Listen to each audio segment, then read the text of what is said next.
Missouri saw flooding this week. We're now talking with the state's first line of defense in a natural disaster, Missouri Task Force One. That's right. It didn't get all the state funding it requested last year. Now it's struggling to get enough federal funding, all to stay afloat. WGEM's Missouri Capitol Bureau reporter Hannah Falcon spoke with Missouri Task Force One about its fight for funding. Missouri Task Force One stays busy. Now we're going to water rescues, we're going to mudslides, we're going to wildland fires, we're going to building explosions, we're going to tornadoes, we're going to floodings. And in order to do all of those things, the task force needs constant training.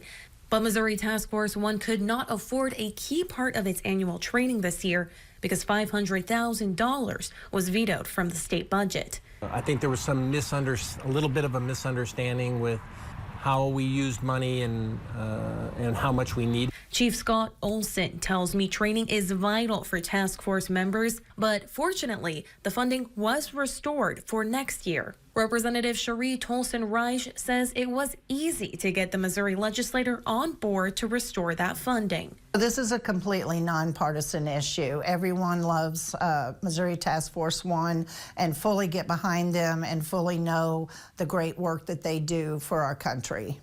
Now that the task force got the state funding it requested, they've turned their attention to the federal government. The task force tells me it's been underfunded by the federal government for many years. We've been underfunded for actually a while. None of the 28 task force ones across the country have gotten an increase in federal funds for about 15 years. And so you can just do the math with the inflation, the cost of new equipment, replacing equipment. But Olson thinks that funding could come very soon, as the U.S. House Appropriations Committee recently approved a bill to nearly double the federal funding for all 28 task forces in different states.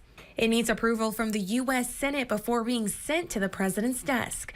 Reporting in Columbia, I'm Hannah Falcon, WGEM News.